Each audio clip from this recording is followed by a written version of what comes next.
Hello everybody and welcome to what is probably going to be the final video on the 2022-23 season. As you can tell by the title, we are going to be ranking the Charlton Athletics squad from this season, or the season just gone should I say, from best to worst. We did it last year and it wasn't exactly great because most of the players in the team were right in the middle of average and some were absolutely shocking and only a select few were the top dog basically, and it's pretty much the same again this year. So as you can see on your screen right now, we are going to be using Tier Maker to do this, as we always do. If you'd like to check out Tier Maker, I'll leave a link in the description. It isn't sponsored, but if you would like to do this yourself and create your own tiers, then you can do that by using the link in the description. We'll be using 6 tiers in this video. The top tier being rare bit of class, the select few players this season that were the top dog, as I said earlier, the players that really were levels above the rest of the squad.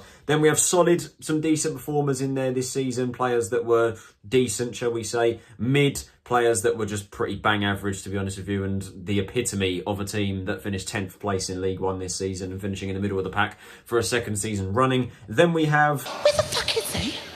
Which is the tier that I make up to kind of pity the players that haven't played as many games this season as they maybe would have liked to. Then we have poor, and then we have... Get the fuck out of here! Which is pretty self-explanatory, really. The players that have been absolutely shocking this season and players that realistically, if they've not gone already, I would like to see nowhere near the club. So without any further hesitation, people, let's dive straight into this video. We will begin with Aaron Henry, who I actually didn't realise played as many games this season as he did. He played 20 games in all competitions this season, 14 of which in League One. I think a couple of them only were starts. And 2 goals, 1 assist as well across all competitions, including that absolute wonder strike against QPR. In terms of rating, though, I think it's probably fair to put him in mid. I think...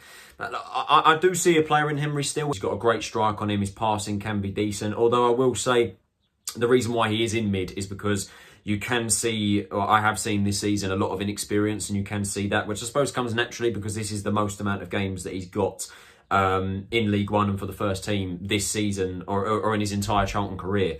So I think he still needs time. Hopefully he signs a new contract because, of course, that hasn't been confirmed yet. He hasn't, nothing's been said about it since he was offered a new deal. But yeah, I'm hoping anyway that he does get a contract. I'm going to put him in mid. I think he was, you know, he showed decent quality at times, but yeah, you can definitely tell his inexperience. Albie Morgan, and of course, as we know, Albie Morgan did leave the club as the retainer list confirmed upon the expiration of his contract, which I think was the right decision.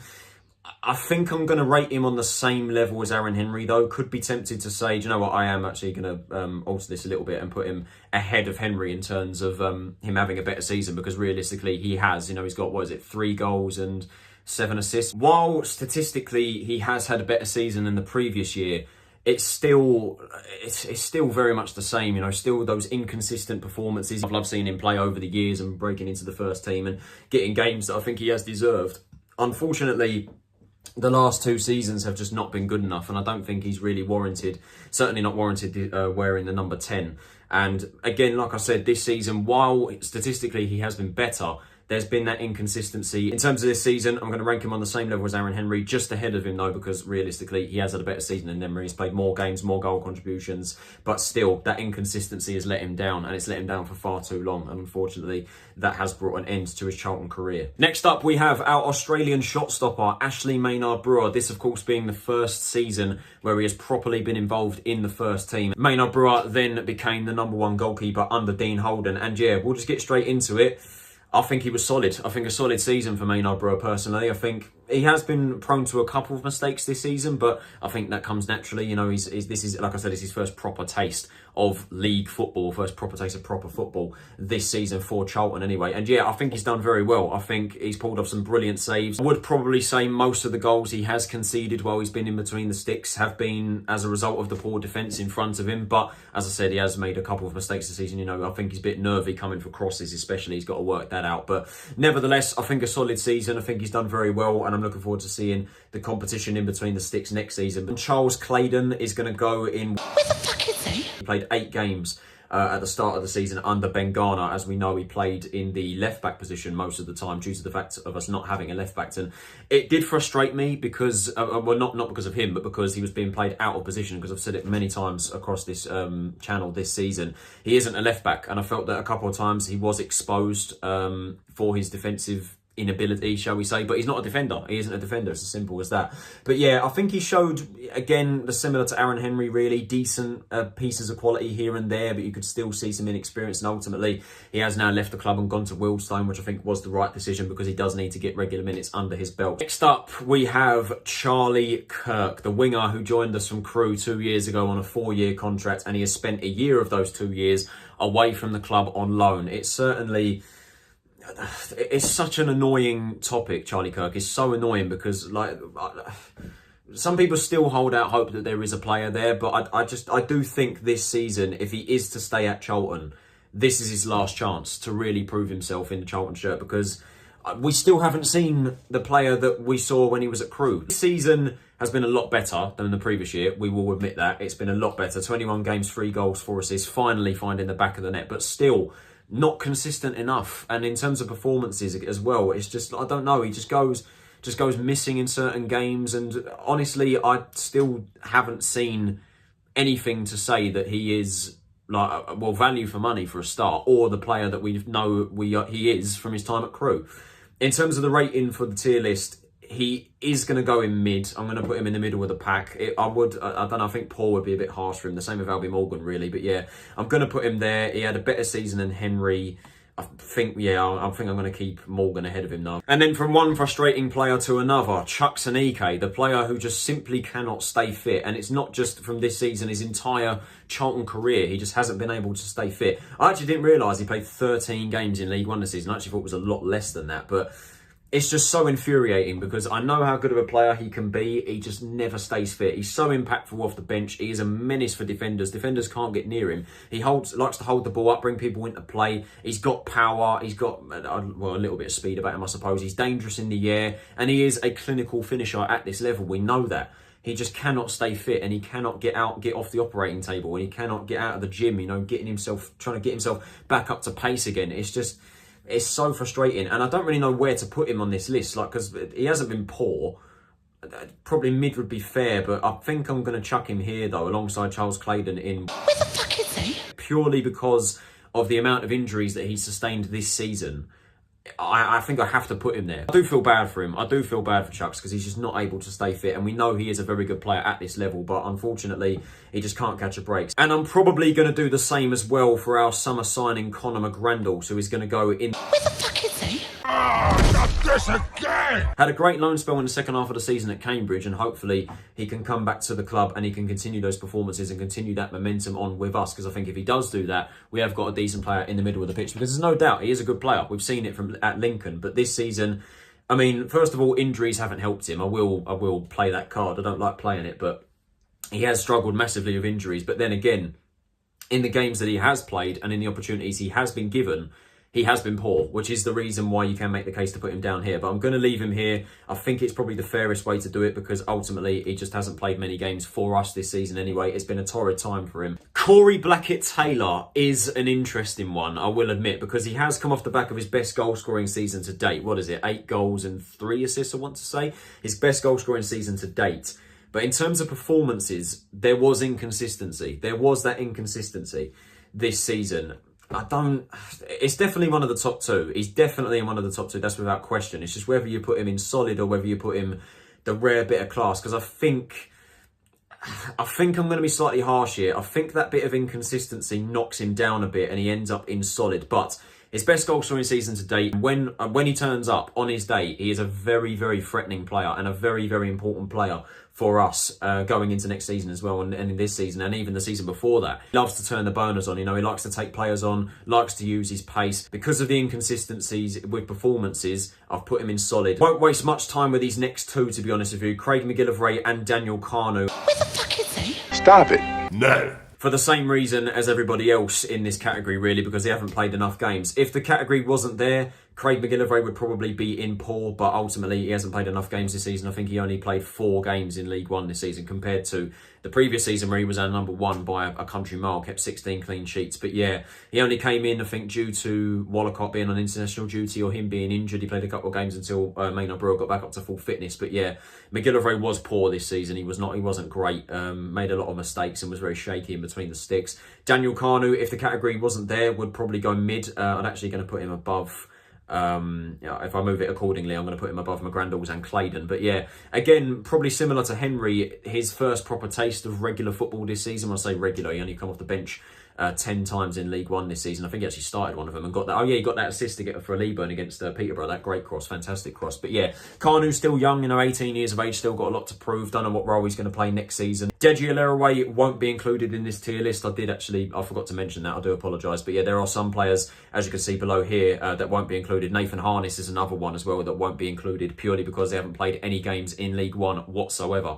Because they've been away on loan or they've just been, Harness has been third choice and just rotting away on the bench. And of course, he's moved on as well. And Deji Alaraway has been on loan at Wildstone, first of all, and then went to Bromley, of course, in the second half of the season. So yeah, those two won't be included because they haven't played any games. I've actually just realised we are going to have a third player entering, third player in a row, entering the... Where the fuck is he? Get some help. And that's Dialang Jaisimi, who, if we're going off appearances, actually made less appearances in League One than Charles Claydon, which it's unbelievable to say, really. But yeah, if the category wasn't there, Jaisimi would probably go there, or I could even be tempted to stick him in the bottom tier, to be honest with you. But I'm keeping it fair because he hasn't played enough games. But yeah, he is definitely a player that I would like to see moved on because, unfortunately for him, over the past 2.5 years, he has done next to nothing for this football club. He's been so bang average, not really shown anything of the quality that he thought he was going to bring from, or we thought he was going to bring, from Swindon.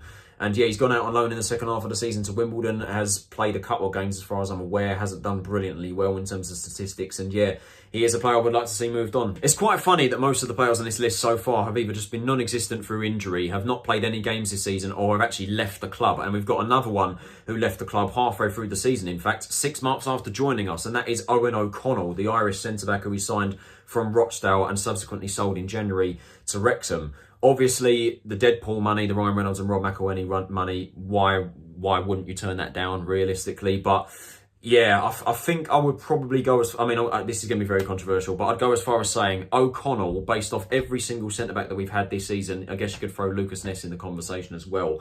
But he's definitely in the conversation for our best centre-back this season. I really did think he was a solid introduction to the squad this season in the games that he did play. He is going to go in solid for me. That might be interesting because...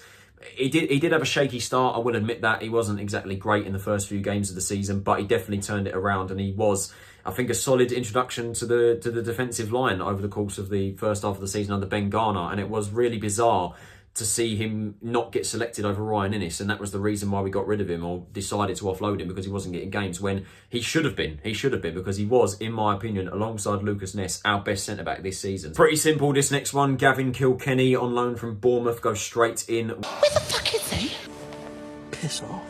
No, I'm fussing too much with this. Probably put him in between. I'll put him in between Claydon and McGrandles. There you go. I'll stick him there if I'm being too OCD about it. But yeah, Kilkenny, he had a couple decent games at the start, but then, ultimately he struggled to get into a struggling mid-table League One side. And Bournemouth were saying that, oh, he's a fantastic player, you should be playing him. Unlike what Stoke did, you should definitely be playing him. And he can't get into a mid-table League One side. So that really, it speaks volumes, to be honest with you. It speaks volumes. It just hasn't really worked out for him. Finally, we have a player entering the top category, and it is our best permanent player at the club by a country mile. End of discussion. Jules Dobson. He's going absolutely nowhere else on this tier list, and no one else can tell me otherwise. Once again, winning the most amount of tackles in the league, the record that he retained last year.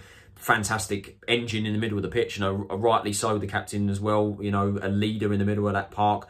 He gets that midfield working. And honestly, if you take him out of that midfield gets overrun completely. And to be fair, the options around him that he's had this season have been so hot and cold. He has had a couple of shaky moments this season as well, a tad bit of inconsistency, but I can't really be too picky with Dobson because he's been absolutely fantastic once again this season. Solid addition to the team since coming in from Sunderland. And hopefully, I'm praying to God we can keep him for another season, because of course we have got him for another 12 months. We triggered the extension to his contract due to the amount of games that he played. Hopefully we can keep him on board once again for next season, because he's just been such a key player for us. Now this one is certainly going to be interesting. It is Jack Payne, a player that has been in my opinion, unfairly scapegoated this season. I know a lot of fans don't rate him. A lot of people think, oh, he's shocking, I'd get rid of him.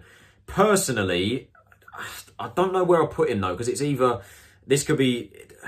Like I said, it's a very interesting debate, because he's either, in my opinion, the top of solid... no, sorry, not the top of solid. The top of mid or the bottom of solid. I think I'm going to stick with what I believe.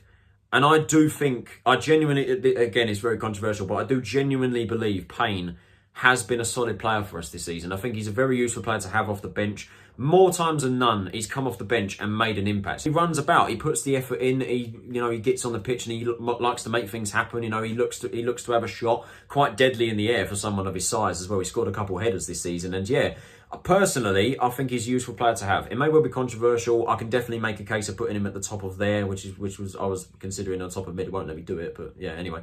I'm putting him at the bottom of solid. I think he's been a decent for us this season, and I think going into next year, he is a solid, impactful player to have off the bench. We'll move fairly quickly on from this one, really. Jayden Stockley, I don't think it can really be debated much. Get the fuck out of here! This season just really didn't work out for him. Coming off the back of last season, how good he was, getting 20 goals in all competitions and being a very good player. Unfortunately, this season just didn't work out. And I think I said it after he left the club. I hope that people don't remember Stockley purely based off this season, because over the course of his entire Charlton career overall, he has been a decent player for us. And I do stand by that. He made an impact in 2020-21 during the lockdown season. He got 20 goals in all competitions last year. Just this season, sadly, it just didn't work out, and that's football, I'm afraid. And I think it was the right time to move him on, despite the fact, of course, he said he wanted to finish his career here, but I suppose that's what every player will say when it's going well at a certain club. But yeah, he's at Fleetwood now. Wish him all the best there. This one, once again, requires very little much debate. Jezza Raksaki, rare bit of class and right at the top of the list. Deservedly so, one player of the year. Yes, he's Palace, I know, and it's hurt to see him in a Palace shirt, and obviously a lot of fans have been very critical of the fact that he did win player of the year, but ultimately he deserves it, regardless of him being a Crystal Palace player. He deserves it, because genuinely the boy is a joy. He's an absolute joy to watch. He's been absolutely fantastic this season. His first full season in professional football, 15 goals, 8 assists in League One level. He tore this league apart, especially in the second half of the season. The end of season Raksaki was absolutely phenomenal, and I do wish him all the best in his future career, because I'm going to be keeping a very keen interest in his career, despite him being Crystal Palace. No doubt he'll be playing at the very minimum in the Championship next season if Palace decide to loan him out, or whether they do decide to keep him in and amongst the squad next season. But I'd imagine they'll want to loan him out again and try and test him at a Championship club. So yeah, little debate with that one, really. Or I don't think it takes any debate whatsoever. Raksaki, 100% top of the tier list. Joe Wollacott, the Ghanaian international, yep, another solid season. And Ghana, of course, getting him across from his former club, the League Two goalkeeper of the year last year. And yeah, up until his injury, was very solid. I think you could probably say the same for Maynard Brewer. I'll probably put him on the same level as Maynard Brewer. Would I put him above Ashley? I don't know. I think because Maynard Brewer played more games, I guess you could put him above. But I'll leave Wollacott there. I won't do. Yeah, don't take this the order of the list too seriously. I mean, with a couple of them, I'll make an excuse for it. But yeah, I think Joe Wollacott, he has been a solid introduction to the team, and I do stand by this. If it wasn't for his injury before, obviously supposed to be called up to the World Cup, and thankfully he did actually travel with the squad just for the experience, because he was going to get into the team.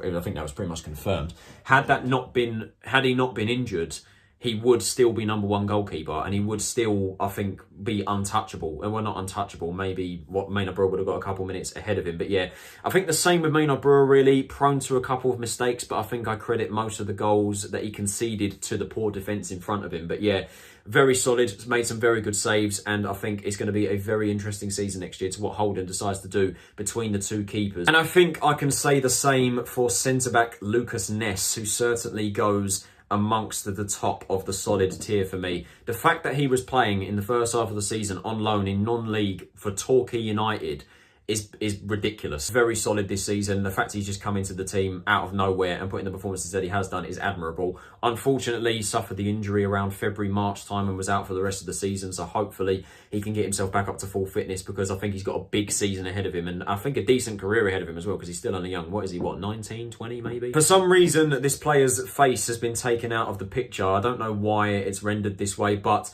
to be fair, it's probably for the best because you don't really want to see his face. The player in question is Macaulay Bonne, and it is absolutely no debate whatsoever. Get the fuck out of here! I don't know why we decided to go in for him in the summer, first of all, and then decided to go in for him again in January, then sign him.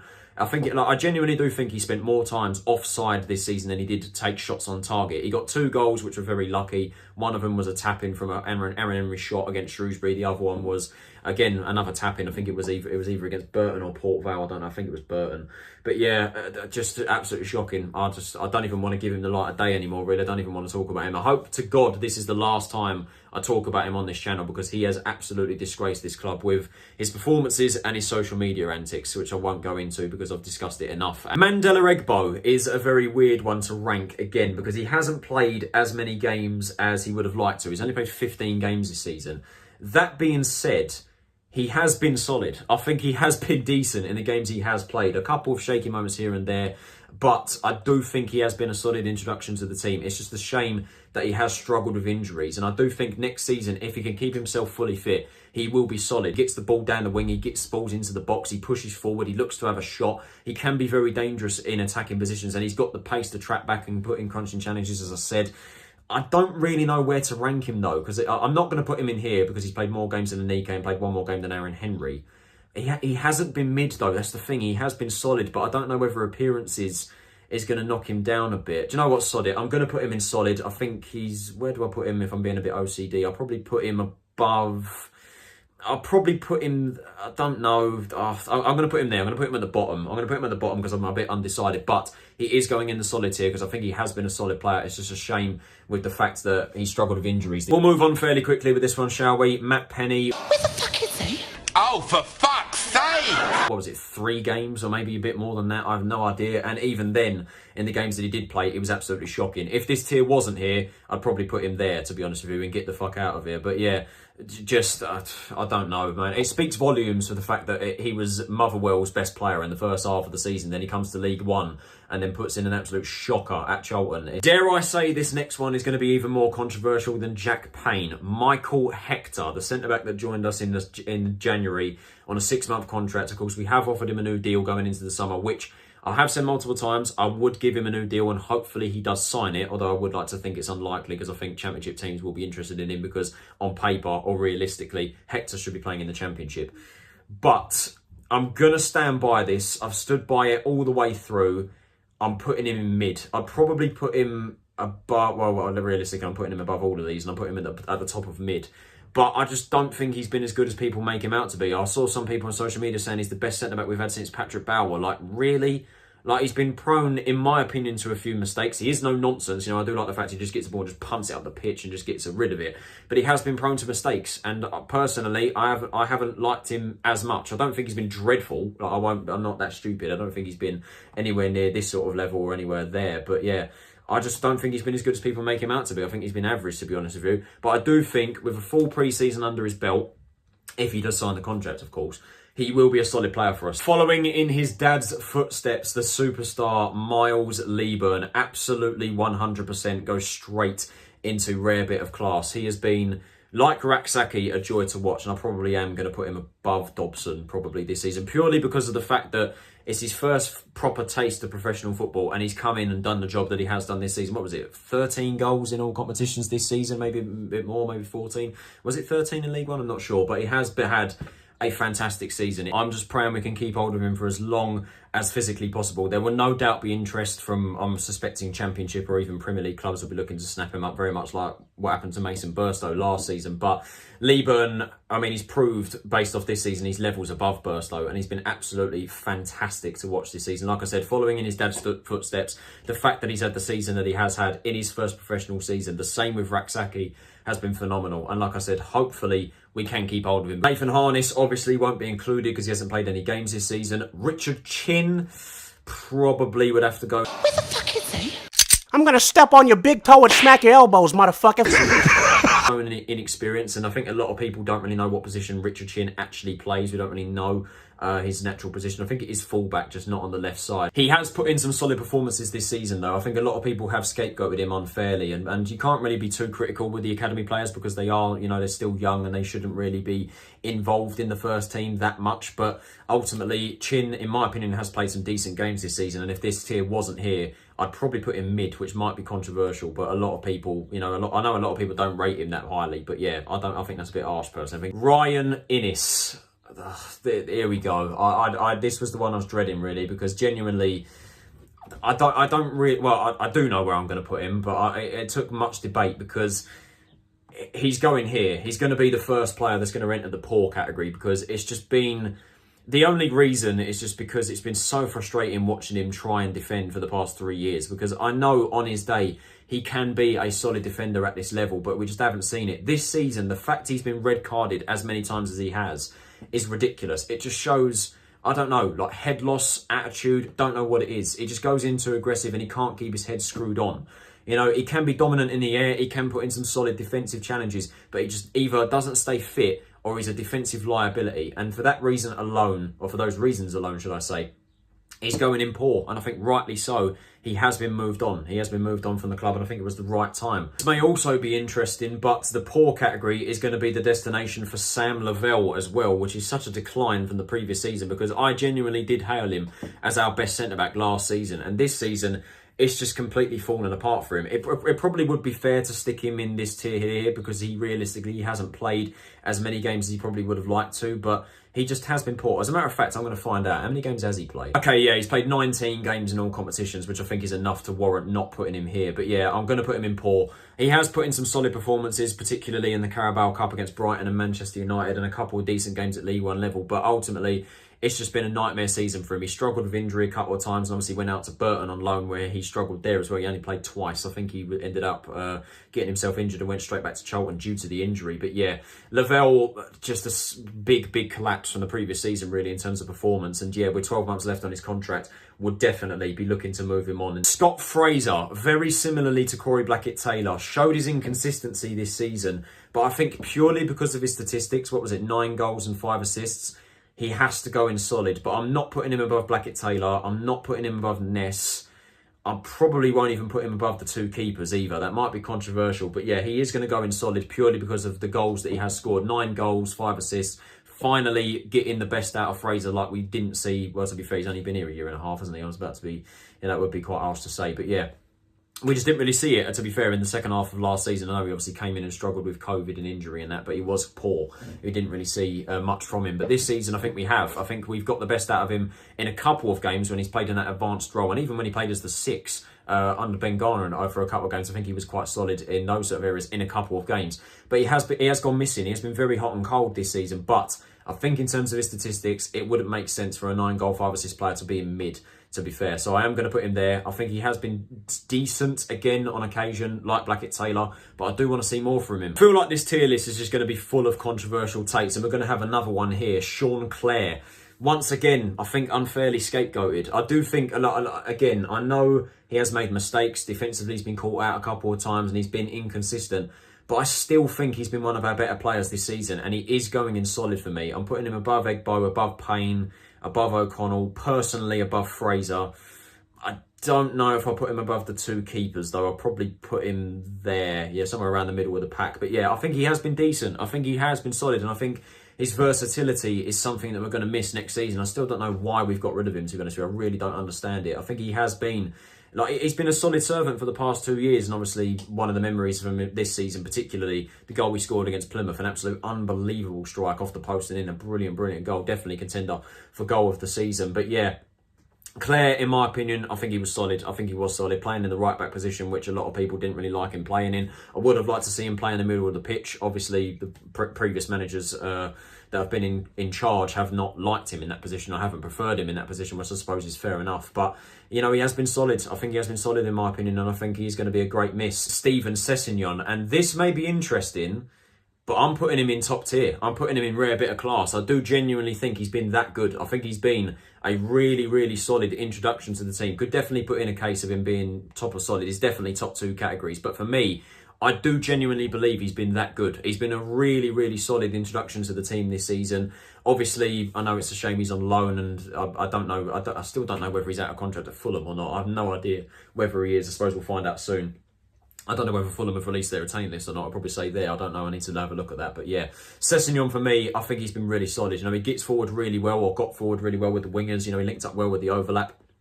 Like to put balls into the box, like to attack, and of course did win the goal of the season against Accrington Stanley, which was an absolutely unbelievable strike. I still remember that going in. I was sat down in my seat when he hit the shot, and I just remember it going in. I was like, wow. I was taken away of how good the strike was. But yeah, Sessegnon for me, I think he has been solid. Solid defensively, solid going forward. And I do think he's been that good. And considering that he struggled with the knee injury as well, he had the knee problem at the start of the season and he nursed his way through that. If he hadn't had that and he kept that going throughout the season, he kept himself fully fit, he would have been even better. So yeah, could definitely put in a case for him being anywhere around here amongst, you know, Ness, Maynard, Brewer and that. But for me, I'm putting him in the top tier. This one's going to be interesting for sure. Terrell Thomas. You guys know fully well my thoughts of him across this season. I know a lot of people have said that, oh yeah, he's been solid in a couple of games this season. That came towards the back end of the season though, and out of position. And yes, he played very well. He played very well as a left back, but that was it. I don't know why we've given him a new deal. Obviously, he hasn't signed it yet. But I suppose he's a decent option to have as like a fourth choice option. But I don't know, man. I haven't rated him. I think he's been poor this season. And if I'm being honest with you, I mean, he's definitely going in one of the two bottom tiers. I'm standing by what I'm going, man. He's going bottom tier. Get the fuck out of here! I'm sorry, but that's where he's going. I'm putting him above Stockley and Bond, but yeah, he's going in. Get the fuck out of here.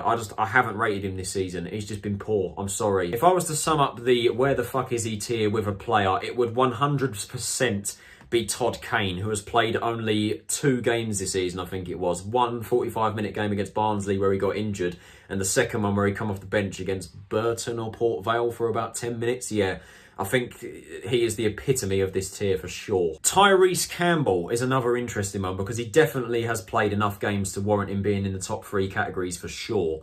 But I don't know, what is it, 20 plus appearances, 2 goals, you know, he has... I've been impressed by his work ethic. I think I think there's definitely a player there. You know, he's got a bit of pace. He likes a little bit of trickery. He likes to take players on, but he does have that inexperience, which obviously it comes naturally with him. Obviously breaking into the first team properly. Personally, I do think he leaves something to be desired on occasion. So I am going to put him in mid. But I do think there is a player there. I do think, you know, he's got a bit of technical ability. Like I said, he's got a bit of pace. He's got 2 goals, which I'm very happy for him. But like I said, I do think he leaves something to be desired. But that comes with inexperience. And I do think that can be worked upon. Whether he's going out on loan next season, I don't know. And then to wrap up this video, I know it has been quite long. I do apologise. I do like to go into depth with these. But I'll try to keep this one as short and sweet as physically possible, as we are ending with Youth Academy graduate Zach Mitchell. And once again, he is going in... Shut your fucking mouth! No problem, Charlie. Shut the fuck up, you... Where the fuck is he? Come off the bench, I think, either as a centre-back or midfield. And again, I think there definitely is a player there. You know, he's only 18 years of age. He won the League One Apprentice of the Year this year. So there's certainly a player there for sure. And I'm looking forward to seeing what he can do in the future. But keeping it short and sweet because he hasn't played enough games this season. I think he started, what, 1 or 2 this season? There it is, guys. There is my tier list. If I was to get rid of this tier, Chucks would probably go mid. That would probably be the fairest way to do it. Daniel Kanu probably would be the same, if I'm being honest with you. Conor McGrandles would go poor. Gavin Kilkenny would go poor as well because he hasn't played enough games. Richard Chin would be mid probably. Claydon would be mid. Jai Simi would go bottom tier, but I'd probably put him above these guys. Probably put him above Thomas. Actually, no, I'm gonna put Thomas above Jai Simi, actually. Zach Mitchell probably will go mid. McGillivray, poor. Matt Penny, bottom tier, but better than Bon. Stockley was better than him. Yeah, it's definitely, I'm going to put Penny second last. And then Todd Kane will be poor purely based on the amount of injuries that he's suffered. So yeah, I'm going to go with that. that is probably how I would do it if I was to get rid of that tier. That is it for this video, guys. Hope you guys did enjoy it. If you did, can you possibly leave a like, subscribe if you are new to the channel, turn on those post notifications so you're notified of every time I upload a new video. Like I said, what do you guys think of my tier list? Let me know in the comments below. Where would you rank the players based off this season? Like I said, this is going to be hopefully the last video where I talk about the season that's just gone, which has again been another shocking season for the Addicts, another poor one, and hopefully we can move past that. But at the moment, it's just not looking good for the club right now. This has been Tyler Ronington. Have a nice day, and I will see you all in the next video. Take it easy, stay safe, and I'll see you all then. Where the fuck is he?